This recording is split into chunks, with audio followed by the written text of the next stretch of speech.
अस्सलाम वालेकुम and welcome to the show Pakistan आज रात। मैं हूं नादिया मिर्ज़ा, मेरे साथ हैं शहजाद इकबाल।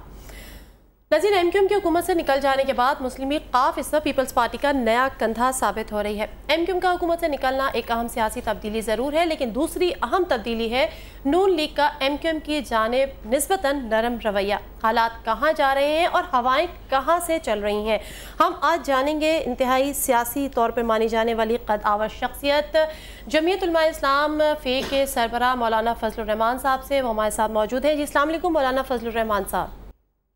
वालेकुम अस्सलाम व रहमतुल्लाह।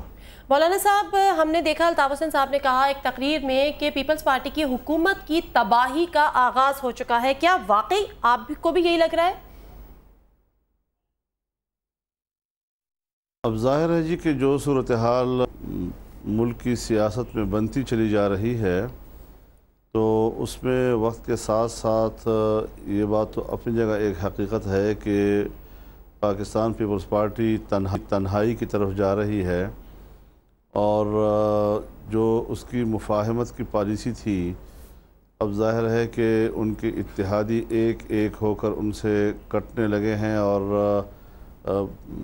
बावजूद उनके हज़ार दावों के कि हमारी मुफाहमत की पॉलिसी है और वो जारी रहेगी,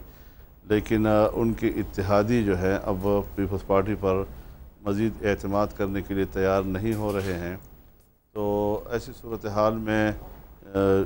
साफ समझ लेना चाहिए कि सूरत हाल बहरहाल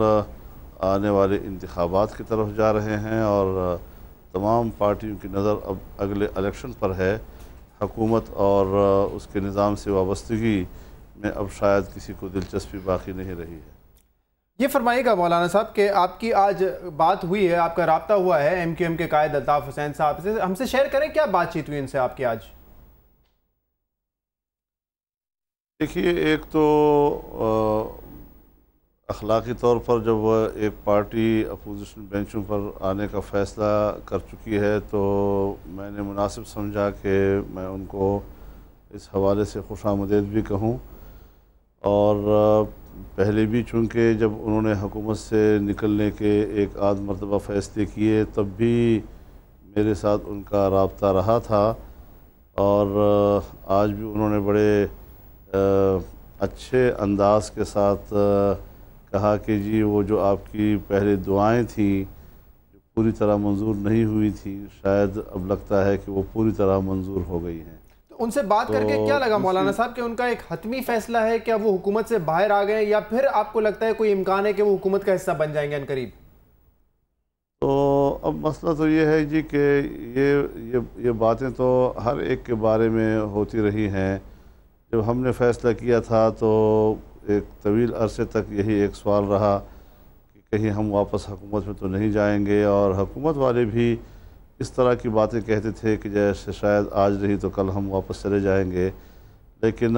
हमने जो फ़ैसला पहले दिन किया उस पर कायम रहे। बदकिस्मती से एमक्यूएम उस तरह का रवैया नहीं इख्तियार कर सकी, लेकिन आज बहरहाल उनके लब लहजे से तो यही अंदाज़ा लग रहा था कि उनके इस फ़ैसले में अब इस्तेहकाम है और शायद वो अपना फ़ैसला वापस न लें। लेकिन मैं आपको इतना अर्ज़ कर दूं कि जो मेरी उनसे गुफ्तगू करने की बड़ी दिलचस्पी का बायस था, वो ये था कि मसला कश्मीर पर पार्लियामेंट की जो कश्मीर कमेटी है, वो एक ऑल पार्टीज़ कौमी कश्मीर कॉन्फ्रेंस बुला रही है 28 जुलाई को। तो इस हवाले से जैसे मैं पहले पीपल्स पार्टी की को चेयरमैन से बात कर चुका हूँ, आसिफ ज़रदारी साहब से, और इस तरह पाकिस्तान मुस्लिम लीग नून के सरबराह मियां नवाज शरीफ साहब से और मुस्लिम लीग काफ के सरबराह जनाब शुजात हुसैन साहब से, तो इस तरीके से उसी का एक सिलसिला है कि मुझे अल्ताफ हुसैन साहब से भी बात करनी थी और उन्होंने भी इस हवाले से ज़बरदस्त तायीद से आज नवाजा है, जिसके लिए मैं उनको शुक्रगुज़ार हूँ। और उसके बाद फिर फ़ारूक सत्तार साहब ने भी रब्ता किया, उन्होंने भी इस हवाले से इस बात को यकीनी बनाया कि इंशाअल्लाह हम मसले कश्मीर पर एक कौमी यकजहती पैदा करने के लिए और कश्मीरियों को ऑन बोर्ड लेने के लिए ضرور اس کانفرنس میں شریک ہوں گے۔ یہ بہتر نہیں ہوتا مولانا صاحب کہ یہ جو الیکشن ہوئے ہیں کشمیر کے، اس سے پہلے یہ کانفرنس آپ کال کرتے اور تمام جو پارٹیز ہیں وہ مل بیٹھ کے اس سے پہلے، اس الیکشن سے پہلے مشاورت کرتی اور کشمیریوں کے لیے کیا کرنا ہے اس پہ بحث کرتی؟ میرے خیال میں ہمیں بہت سے لوگوں کو رابطے میں لینا ہوتا ہے، اور اس حوالے سے وزارت خارجہ جو ہماری ہے اس کی بھی اپنی جگہ پر ایک اہمیت ہے۔ تو باہمی مشاورت کے ساتھ الیکشن سے پہلے ہی یہ تاریخ جو ہے یہ سب کے لیے قابل قبول تھی۔ تو اصل میں یہ ہوتا ہے کہ جب اس میں بہت سے لوگوں کی شمولیت ناگزیر ہے، اور خاص طور پر جب حکومت کا موقف جاننے کے لیے یا پاکستان کا ایک موقف سمجھنے کے لیے وزارت خارجہ کی اس میں شمولیت ایک لازمی عنصر کی ہوتی ہے، تو اس طرح بہت سے لوگوں کے ساتھ مشاورت کے بعد ہی ہم اس 28 جولائی کی تاریخ پر اتفاق کر چکے ہیں، اور باقی حضرات بھی اسی پہ آمادہ ہو رہے ہیں۔ تو الیکشن تو ایک معمول کا عمل ہے، وہ تو چلتا رہتا ہے۔ وہ جو پروسیس ہے وہ ہمارے اس کانفرنس کے لیے یہ کوئی رکاوٹ نہیں ہے، نہ اس کو کوئی اثر انداز ہونے والی چیز۔ مولانا صاحب لیکن یہ تو بتائے گا نا کہ آپ کی جو باتیں ہوتی ہیں اس میں بھی ایک وزن ہوتا ہے۔ آپ نے جس طرح سے حکومت سے علیحدگی لی، آپ لوگوں کا ایک حج کرپشن کا کیس تھا، اس میں وزیر اعظم نے آپ لوگوں کو کانفیڈنس میں نہیں لیا، آپ لوگوں کا اپنا ایک سٹینڈ تھا، لیکن کیا اب ایم کیو ایم کا جو ایک حتمی اب جا کے حتمی فیصلہ سامنے آیا، تو آگے حکومت کو کتنا عرصہ چلتا دیکھ رہے ہیں؟ مطلب ایسا کوئی لگ رہا ہے کہ اب واقعی حکومت جائے گی، جس طرح سے آپ نے کہا کہ تباہی ہو رہی ہے، یا تباہی کا آغاز ہو گیا ہے، الگ ہوتی جا رہی ہے، اکیلی ہوتی جا رہی ہے؟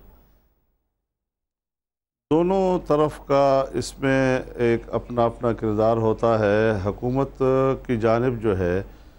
بھی لوگوں کی نظریں ہوتی ہیں، اور یہ دیکھا جاتا ہے کہ حکومت کرنے والی قوت یا حکومت کرنے والی قیادت جو ہے وہ کس طرح ایک اپنی حکمت عملی وضع کرتی ہے، اور کس طرح وہ حالات سے بحفاظت نکلنے کی صلاحیت رکھتی ہے۔